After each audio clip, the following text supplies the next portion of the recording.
Halo sahabat audio dimanapun Anda berada, kembali di Jendela Kairos. Khususnya bagi Anda yang banyak bersinggungan dengan sistem tata suara gereja, kali ini kita akan menyimak perbincangan menarik Bung Leo dengan Bung Eliandi seputar sistem broadcast di sebuah gereja yang memiliki kompleksitas cukup besar. Seperti kita tahu, di era pandemi seperti ini, tata ibadah banyak sekali mengandalkan layanan streaming di luar ibadah fisik yang masih sangat terbatas. Banyak yang kurang mengetahui bahwa mendambakan ibadah online menjadi sama baiknya dengan ibadah fisik bukanlah hal yang mudah. Karena melibatkan banyak hal, teknologi, sistem yang benar, alat-alat yang baik, serta operator yang mengerti bagaimana mengaplikasikan sistem tersebut dengan baik dan benar. Mari, kita simak percakapan yang santai namun berisi bersama Bung Leo dan Bung Elian di berikut ini. Selamat menikmati dan semoga bermanfaat. Selamat siang Bapak Eliandi. Selamat siang. Ketemu lagi. Iya, ketemu lagi dong. Sejak yang waktu itu kita melakukan ini ya, IG Live atau Zoom ya? Zoom ya waktu itu ya, Zoom ya. Jadi kita sempat membahas bagaimana live streaming. Kali ini kita punya kesempatan nih, ngintip-ngintip sedikit nih terhadap satu control room dari sebuah gereja yang ada di Indonesia yang melakukan live streaming. Jadi lebih ke arah sedikit aplikasi dan contoh apa yang kita bicarakan waktu itu, alat-alatnya seperti apa, kebutuhannya dan kesulitan seperti apa. Nah, mungkin kita recap dikit nih. Di gereja ini kan melakukan live streaming. Iya. Apa bedanya sih live streaming sama taping ini? Kesulitannya apa sih Pak Eliandi? Oke, yang pasti kalau kita ngomong kesulitan terbesarnya ya saat kita live streaming sama live taping. Nomor satu adalah kalau kita sekalinya salah, itu pasti ketahuan. Kita nggak bisa no do over lah istilahnya. Jadi benar-benar kita nggak bisa ngulang lagi. Itu yang pertama. Dan yang kedua adalah kita akan banyak hal-hal yang biasanya kita sebenarnya itu faktor-faktor nggak terkira tuh kadang bisa muncul juga di live streaming. Dan itu kita nggak bisa antisipasi, nggak kayak di live taping. Karena terus terang ini yang di tempat sini ini salah satu gereja yang sebenarnya cukup unik di mana selama pandemi ini satu-satunya yang memang mungkin nggak satu-satunya lah, dia satu dari sekian yang memang live streaming langsung terus. Live streaming langsung. Dimana ya? kalau kita tahu kan yang lain kan banyak live taping. Di satu sisi kita memang yang mesti kita pikirkan itu nanti saat kita live streaming adalah nggak cuma di broadcast-nya doang, tapi dimana kolerasinya antara broadcast dengan front of house juga. Karena kan gimana pun juga kalau kita ngomong dari segi sistem, otomatis kan kita cuma punya mikrofon satu. Secara nggak langsung kan gain-nya pasti mereka berdua kan sharing. Itu juga akan jadi problem di mana kita harus memastikan bahwa nggak cuma gain yang di front of house saja yang benar, tapi di broadcast juga harus benar seperti apa. Nah, di sini sendiri kalau ada gambaran sedikit nih ya di sini ada berapa stream yang mereka lakukan di sini di dalam satu kali ibadah itu.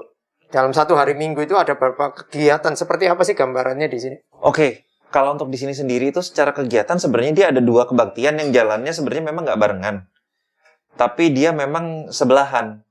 Jadi di jam pagi itu biasa nanti dia ada di 7:30, jam 7:30 sampai jam sekitar 9:30. Terus dilanjut lagi sekitar jam 9:30 sampai jam 11:30. Jadi cukup mepet ya antara satu ibadah berikutnya ya? Boleh dibilang udah bukan cukup mepet lagi, bahkan sering kali overlap.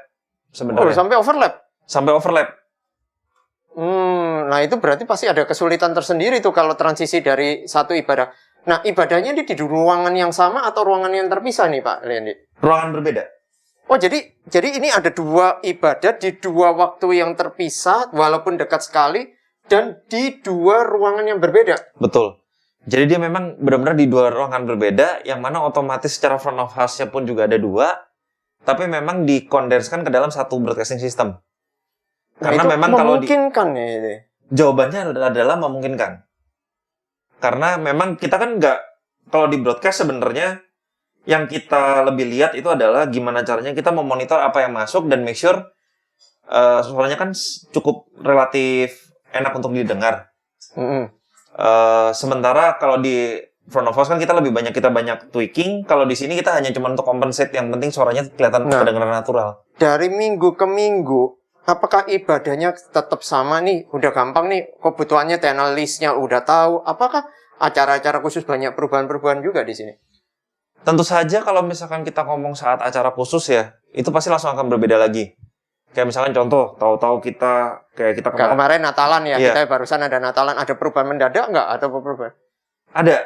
Tahu-tahu kita mendadak butuh ada kur, kita butuh 10 channel, karena kan kita harus social distancing juga. Otomatis kalau kita biasa di atas hanya 4 mikrofon cukup, sekarang kita butuh 10 mikrofon. Kenapa? Karena kan lebih jauh. Belum lagi kita harus nambahin ambient mic karena dia lebih jauh juga. Supaya lebih dapat suaranya. Itu secara komplikasi akan benar-benar menambah problemnya lah intinya.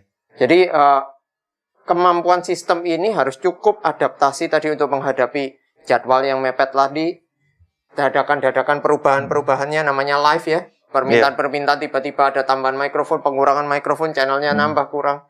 Lalu selain ibadah yang tadi jadwal tadi, apakah ada stream lain, bahasa lain, penerjemah, atau apa? Bagaimana itu Pak Lenin? Oke, secara umum di sini biasanya akan ada 2 stream yang berjalan. Kadang 3, tergantung acara. Kalau misalnya acara besar tuh ada 3, di mana yang stream pertama itu bahasa Indonesia, stream kedua biasanya pakai bahasa Mandarin, dan stream ketiga itu bahasa Inggris. Pada saat yang bersamaan? Pada saat bersamaan. Secara mixingan, 3-3 itu berbeda atau sama aja? Cuman Jawabannya adalah 3-3 ini bisa berbeda. Yang pertama memang yang Indonesia mungkin sama Mandarin mungkin agak sedikit mirip. Tapi lebih bisa kita bilang lebih mirip itu adalah yang Mandarin sama bahasa Inggris. Karena kan dua-duanya ada translator yang seringkali tidak on cam. Otomatis kan yang suara yang ada di gedung atau yang ada di front of house kan harus kita kecilkan. Suara yang di translator harus kita lebih besarkan. Karena kan suara yang ada di atas biasanya pakai bahasa Indonesia, bukan pakai bahasa Mandarin atau bahasa Inggris. Jadi masing-masing terpisah. Nah, yang aku lihat di sini nih, Allen & Heath memungkinkan integrasi itu semua menjadi satu sistem besar. Ya, jadi boleh diceritakan nggak Pak Lendi? Yang dikirim dari masing-masing ruangan ini bersifatnya mixingan atau masing-masing channel atau pre-EQ, post-EQ atau bagaimana ini dari masing-masing ruangan ini? Oke, mungkin pertama kita akan lebih jelaskan lebih salah satu alasannya adalah memang dari tempat sini dari dulu, dari zamannya masih analog pun sudah memakai Allen & Heath. Saat begitu masuk ke tahap digital pun kita sudah pakai iLive. Dan kita akhirnya memilih untuk semua sistemnya bahwa dari end to end harus memang di ekosistemnya Allen & Heath. Kenapa? Karena satu kita familiar, dan kedua dari hasil yang kita sudah coba kita utak-atik, kita riset segala macam, memang sistemnya dari Allen & Heath itu termasuk salah satu yang paling simpel. Dan paling gampang untuk kita integrasikan. Dimana kalau kita tanya, dia punya 2 aula berbeda yang harus dikonekkan ke broadcasting system, maka untuk memudahkan ini semua, untuk koneksi antar sistem ini kita memakai sistem Dante. Antar Dante ya. Jadi, betul. Jadi core sistemnya ini Dante ya. Iya. Dan memang kita buat agar apa yang ada di broadcasting system itu benar-benar completely boleh dibilang hampir independen dibandingkan dengan yang di front of house. Jadi di broadcasting system itu bisa untuk mixing sendiri, dia ada EQ-nya, bisa EQ sendiri, bisa kasih kompresor sendiri. Nah, berarti kiriman dari mixer yang di hall tadi, kita ngomongnya aja yang ruangan besarnya mereka hall, ruangan kecilnya mereka kita ngomongnya aula ya, biar gampang ya, biar audiens ngerti. Dari hall ini ke sini yang dikirim itu apa? Dari mana? Cut point-nya itu dari mana di mixer di hall di FOH itu? Jadi untuk dari kedua front of house ini yang diambil tuh purely hanya dari preamp-nya saja. Jadi cut off-nya benar-benar dari preamp langsung masuk ke sini lewat direct out. Di aula apakah juga hal yang sama? Baik di hall maupun di aula dua-duanya sama. Dua-duanya sama. Iya. Nah, kalau boleh tahu mixer yang di hall ini apa ya? Untuk mixer yang di hall atas itu memakai D-Live S5000, sementara untuk yang di aula yang lebih kecil itu memakai Q32. Q32.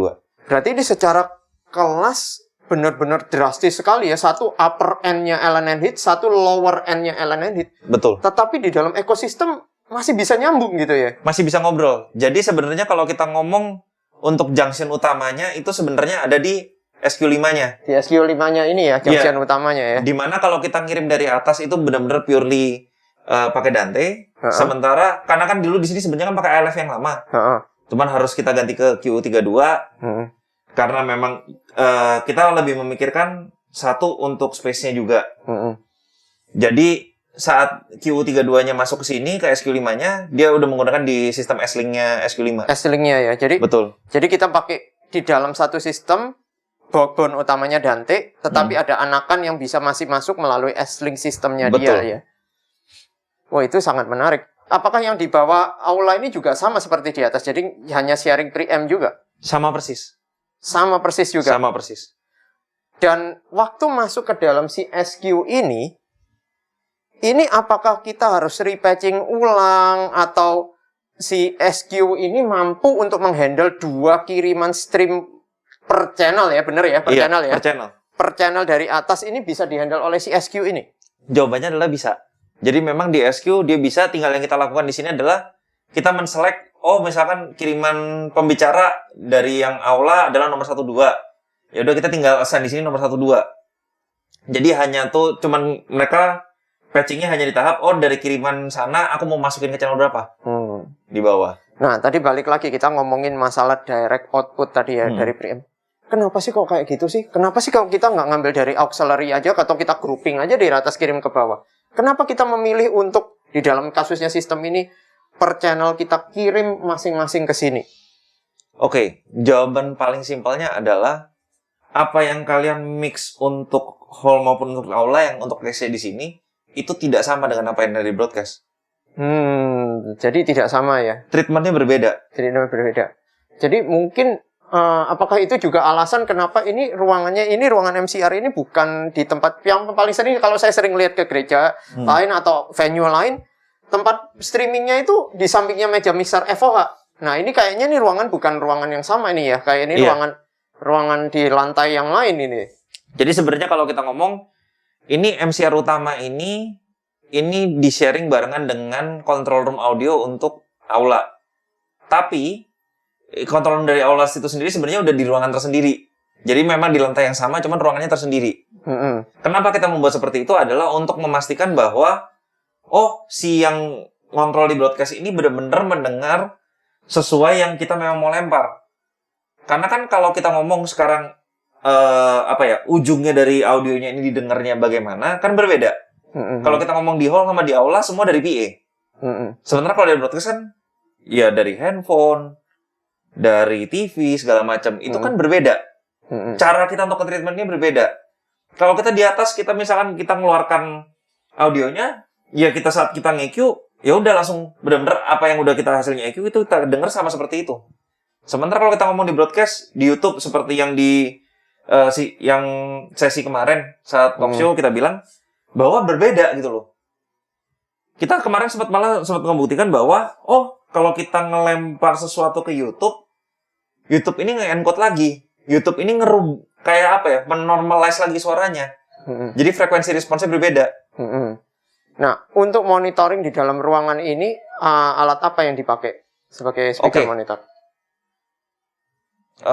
Untuk monitoring sendiri di sini ada dua sepasang jadinya. Ini menggunakan speaker dari Genelec. Speaker dari Genelec. Kok dipilih Genelec kenapa? Karena memang secara frekuensi respons paling flat.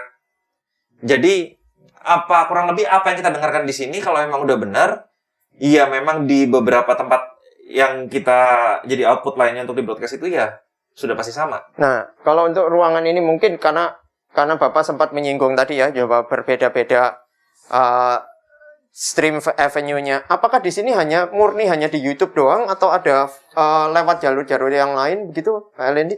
Oke, di sini utamanya tuh ada 2 tempat. Satu itu ada YouTube. Yang kedua ada live stream. Ada live stream. Iya.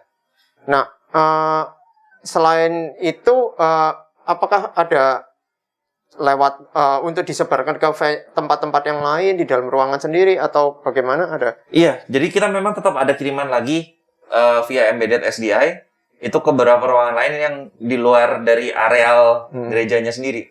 Berarti kalau saya simpulkan bisa dibilang bahwa di sini itu yang harus kita dengarkan itu dari bervariasi sekali ya jadi yang harus dimonitor orang yang di sini adalah yang ada yang didengarkan di handphone, ada yang didengarkan di komputer, dari platform YouTube ada, platform live stream ada, lalu juga ada yang disebarkan ke ruangan-ruangan. Jadi itu kita nggak pernah tahu. Makanya berarti penting sekali ya untuk memiliki satu speaker yang netral istilahnya, tidak memilih ke salah satu tapi lebih bisa jadi patokan, karena kalau enggak menurut saya puyeng memang juga ini ya. juga salah satu apa ya, Genelec sebagai speaker pun kita kalau memang kita tahu secara sejarahnya ya memang nggak main-main. Banyak sekali studio, bahkan studio musik yang ada di luar yang memang terkenal sekali pun pakai Genelec. Semua alasannya sama, karena itu memang frekuensinya relatif flat. Jadi saat kita dengarkan ya basically udah kayak what you see is what you get. Ini juga jadi problem di mana sebenarnya ada baiknya kalau untuk broadcast jangan terlalu banyak pakai headphone. Oh, kenapa? Loh, itu kan yang paling sering orang udah pakai headphone aja gampang. Problem paling utama adalah kalau di headphone kita hanya dengerin dari speakernya headphone saja sebenarnya. Kalau kita pakai speaker ini kan tetap ada di ruangan. Kita bisa ngelihat sebenarnya, oh korelasinya sebenarnya seperti apa sih? Karena terkadang memang kita saat kita pakai headphone mungkin ngomongnya fine-fine aja. Tapi kalau misalkan orang tahu-tahu kita lagi dengerin, kita pakai speaker gini, ada kalanya misalnya kita pakai headphone, nggak tentu kita misalnya fase kebaliknya kita tahu. Begitu kita pakai speaker begini, langsung otomatis, oh ini ada yang salah ya. Kayak kita beberapa kali kejadian di sini sempat ada dari kabel yang untuk kita main output ke broadcast, ada salah satu fasenya kebalik. Kita dulu di sini pertama pakai headphone, enggak fine-fine aja. Tapi begitu kita dengerin dari HP apa segala macam yang memang dia sistemnya itu sum mono, loh ini nggak ada suaranya. Gitu. Nah, si Genelec ini apakah langsung dikonek langsung ke QU-nya atau bagaimana nih sistemnya di sini? Apalagi monitornya tadi kompleks ya, ada berbagai mix ya. Mixesnya di sini lebih dari satu gitu. Oke, jawabannya adalah Genelec-nya ini nggak langsung kita konekkan ke SQ5-nya. Jadi sebagai SQ5 sebagai broadcasting mixernya kita, backbone broadcasting mixer kita, ya itu kita nggak langsung konekin ke Genelec ya, tapi kita melewati satu alat dari Mackie yang disebut sebagai Big Knob. Kok nggak pakai misalnya PFL aja, Pak? Kenapa harus pakai yang namanya Big Knob ini?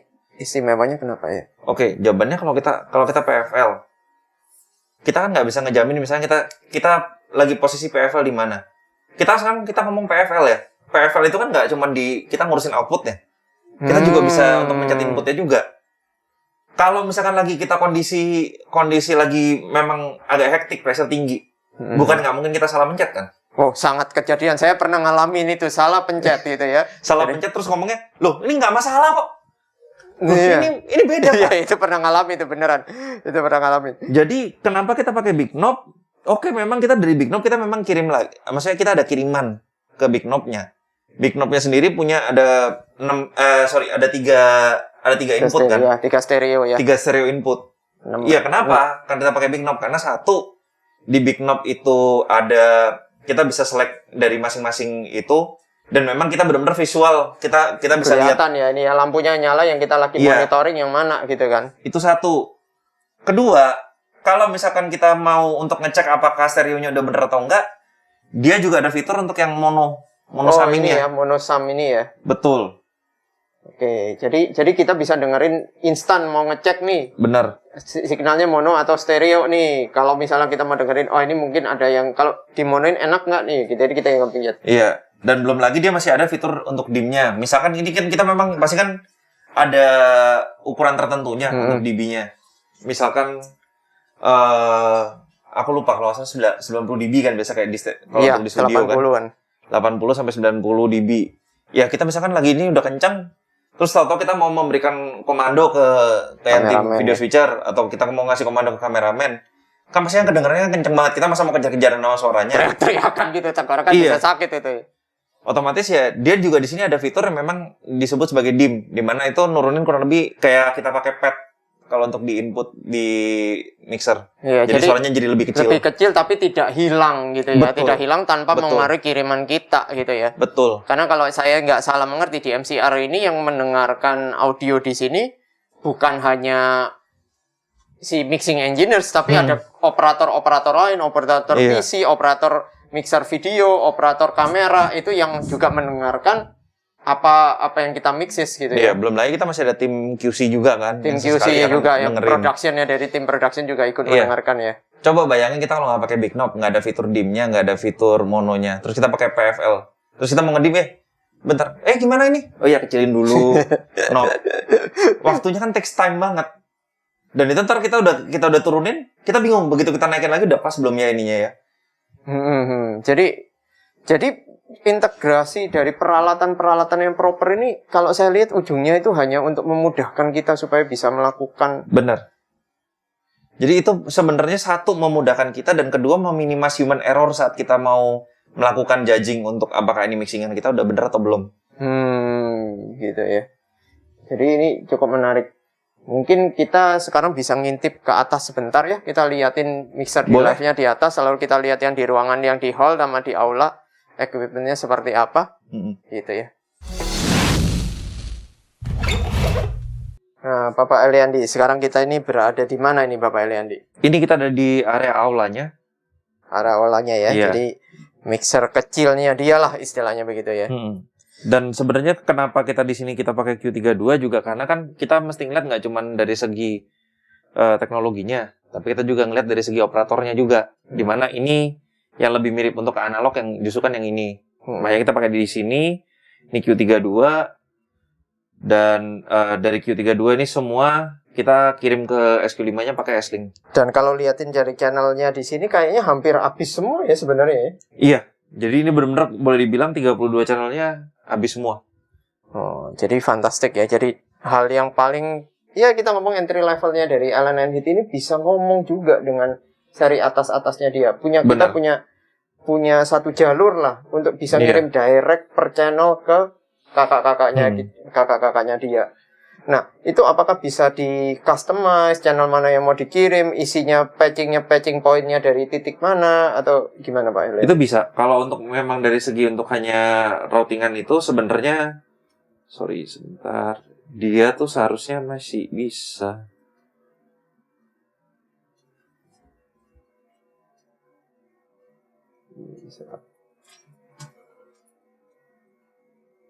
Nah, iya di sneak out. Jadi dia lewat jalurnya di sneak out sama di sneak in ini bisa untuk pengiriman channelnya melalui S-Link tadi ya. Betul. Jadi bisa di-patching ulang apa yang kita mau kirim ya.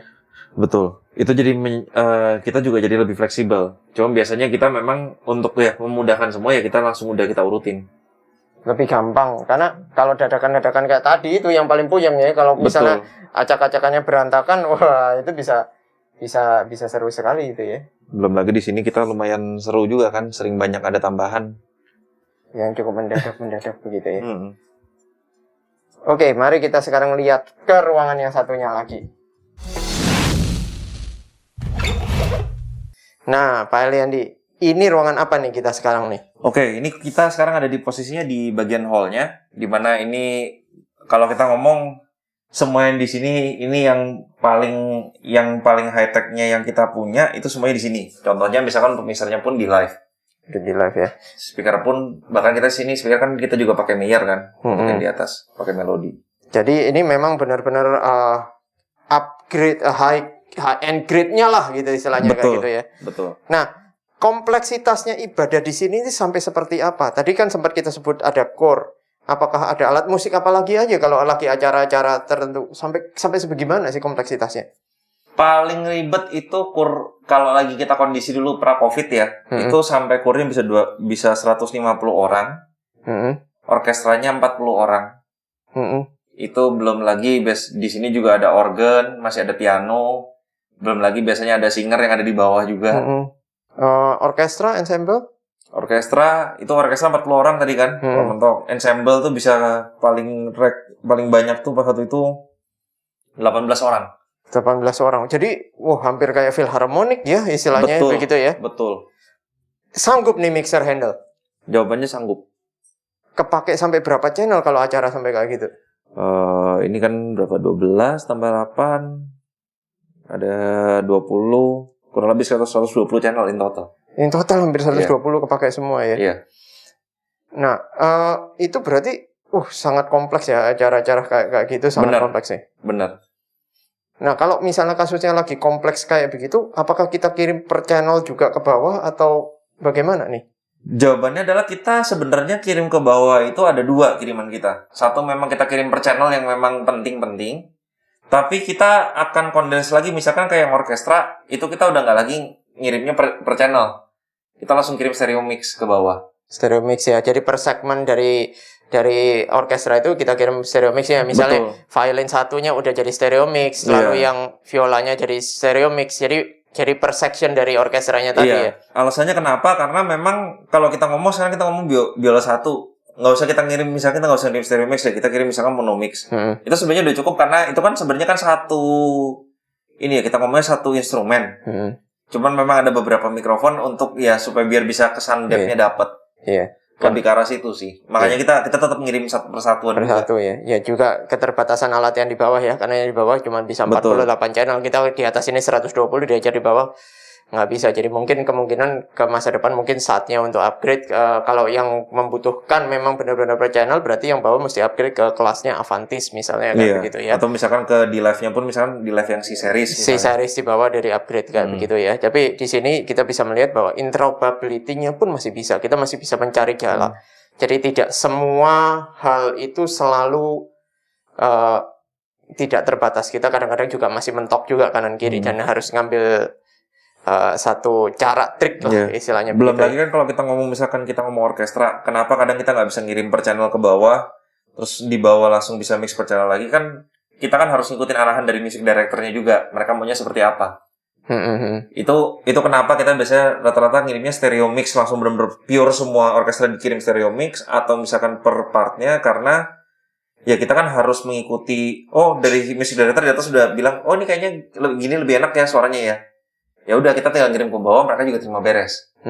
Karena kalau memang kita ngomong orkestra lebih tidak sensitif terhadap perubahan antara dia broadcast ke live. Tapi yang sering mereka balance ulang misalnya contoh karena kenapa tetap disendiri-sendiriin, setahu saya kalau misalnya contoh di dalam ruangan kan ada dapat dari si ininya sendiri ya, dari orkestra, dari alat musiknya sendiri cukup kenceng. Sehingga seringkali balance-nya dengan penyanyi solois, dengan core, itu off banget. Jadi mereka tetap harus memberes dan membalance itu semua. Tapi per individual alat musik sih nggak terlalu... Betul, udah nggak terlalu beda jauh. Nggak terlalu beda jauh ya di situ ya. Nah, ini tadi berarti kita routingan bisa ini ya. Bisa kita customize ya untuk Dante-nya ya. Betul. Ini memang kalau kebetulan kita kondisinya untuk yang di hall ini, kita memang bikinnya semuanya berurutan sesuai dengan channel yang ada di sini. Sementara sebenarnya kalau kita ngomong dari segi I/O-nya sendiri, ini I/O-nya banyak banget yang bisa kita rubah-rubah. Jadi bahkan misalkan dari satu channel yang ada di live ini, kita kirim ke beberapa channel Dante pun juga bisa. Wow. Jadi Dante-nya lebih dari satu ya. Karena keterbatasannya kalau kita ngomong Dante version 1 itu kan masih cuma 54 channel, sedangkan ini kan tadi udah 100 lebih ya. Iya. Kalau nggak salah kart yang barunya untuk ini tuh 128 ya, kalau nggak salah. Bisa, yang ini bisa, tapi kan problemnya belum tentu alat lain bisa ya. Jadi kalau kita ngomong di Dante sendiri, kita mesti tahu Dante-nya Dante yang lama atau Dante yang baru gitu ya. Dante 96 atau Dante 48. Betul. Jumlah channelnya sangat berbeda banget. Kita harus ketemu di mana, dan ini harus menyesuaikan. Ya, bahkan memang itu kita benar-benar mesti memastikan, apalagi kita ngomong Dante ya, benar-benar mesti dia semuanya itu jatuhnya kalau misalnya Dante-nya versi A itu benar-benar semuanya mesti sama. Karena kita juga pernah kejadian di sini hanya karena beda versi pun langsung semuanya nggak connect untuk Dante-nya. Nah, itu perlu diperhatikan. Jadi yang memakai Dante juga harus memastikan bahwa versi dari Dante-nya juga melakukan pengecekan terlebih dahulu, make sure mereka jalan di dalam satu sistem yang sama. Dari sampling rate-nya, versi Dante-nya ya. Iya kan. Nah, lalu juga yang aku lihat yang unik di sini dari si LNN Hit ini, bahwa titik kita mau ngambil kiriman ke Dante-nya bisa di-customize juga ya. Lihat dari sini. Jadi direct out-nya pun juga bisa di-customize. Jadi mau misalkan dari kita dari post preamp, post gate, post kompresor, post EQ, following mute juga bisa. Jadi kalau kita mute dari atas, kita juga membantu yang di atas bisa. Iya. Tapi kalau di sini kelihatannya nggak diaktifin ya? Nggak, karena memang kita benar-benar pure, kita mau kirim ke bawah ya, udah setelah lewat preamp-nya di live, udah langsung mereka terima. Jadi mereka bisa mixing lagi sendiri. Nah, pertanyaannya nanti berikutnya, ini sedikit agak ngelompat sedikit nih. Berarti kalau dari sini kiriman sampai ke sini digital, nah masuknya ke dalam si streaming ini gimana embeddingnya? Untuk kita sendiri, di hampir semua sistem kita yang di bawah, itu semuanya begitu kita sudah convert ke digital, semua pun sampai ke ujung digital semua. Digital. Oke, kalau gitu kita lihat ke bawah ya. Nah, ini kita kembali lagi ke ruangan MCR lagi. Ini adalah final change sebelum meninggalkan wilayah audio ke wilayah video ini ya. Jadi tadi sempat disinggung digital always has to stay in digital. Kenapa, Pak? Jawabannya adalah kenapa kita when it already goes to digital kita harus tetap ke digital adalah untuk mengurangi berapa kali kita harus convert. Jadi, Karena kalau misalnya kita dari analog ke digital itu udah convert sekali. Nanti kalau misalnya kita dari udah digital terus kita keluarin lagi dari mixer analog lagi, itu udah 2 convert lagi. Nah, kalau kita sering convert gitu tuh apa yang terjadi dengan audionya? Yang paling simpel adalah audionya makin lama makin jelek kedengarannya. Bisa misalkan ada frekuensi yang hilang. Karena kan kita nggak tahu, misalnya setiap barang, apalagi di barang video, itu selalu mereka ada. Nggak usah ngomong konversi, kita filter aja ada. High pass low passnya itu udah ada. Di beberapa alat. Itu sebenarnya mereka ngelakuin itu untuk lebih ngelimit bandwidth-nya mereka. Tapi memang sebenarnya kenapa kita tetap akan digital, karena kalau memang digital dianggap sama mereka, oh ini barangnya udah beres.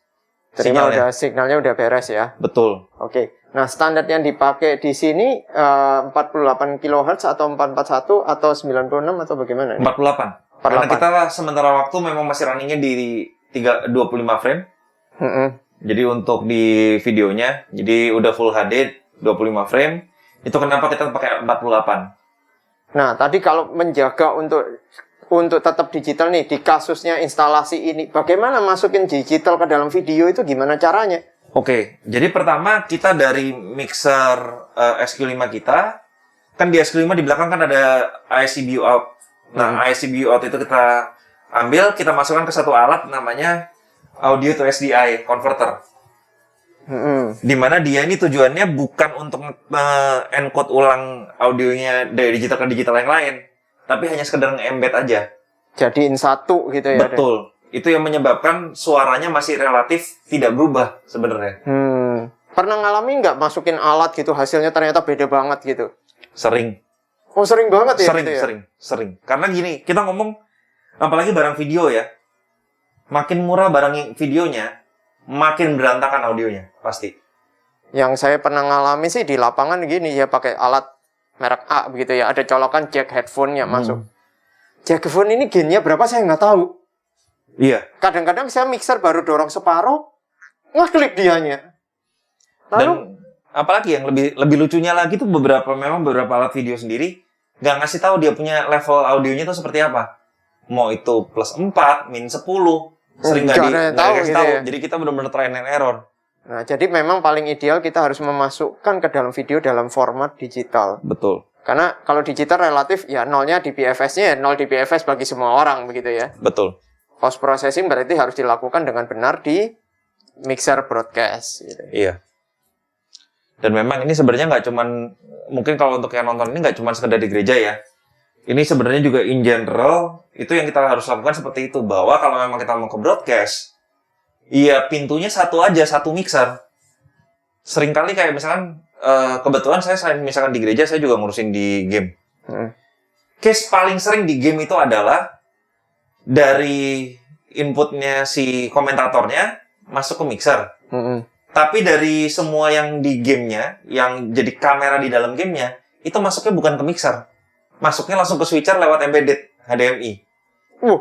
Sering kali seperti itu. Banyak sekali saat itu pertama kali saya tanya ke mereka, alasannya kenapa? Pertama alasannya, oh iya biar lebih enak. Padahal yang terjadi adalah suaranya kan jadi nggak balance. Iya nggak balance. Itu kenapa memang ya terus terang aja kalau kita ngebandingin audio yang ada di Indonesia untuk dari segi yang kayak di game itu jauh banget dibandingin yang di luar negeri. Karena kalau di luar negeri semua itu masuknya ke dalam satu mixer. Kalau kasusnya di sini nih, PC-nya yang di sini, playback-nya lewat apa nih masuk ke sini? Oke, kalau untuk kasusnya di sini, itu masuk ke DirectBox PV, USB-P, kalau yang di sini kita pakainya.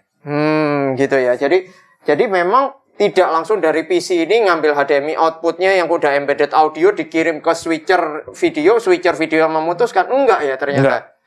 Jadi benar-benar semua dari mixer, video switcher cuma terima satu Satu audio. stream audio aja. Udah benar-benar stereo mix, udah ke dia udah terima beres. Jadi kita bisa mengendalikan, karena kadang-kadang mereka salah pilih source lah di dalam PC-nya atau apapun. Betul. Levelnya juga kita nggak tahu. Yang gitu sering ya. terjadi seperti itu, karena misalkan di PC, dia ternyata, misalkan kita pilih ke satu input, auto mix. Itu kan sering terjadi. Yes.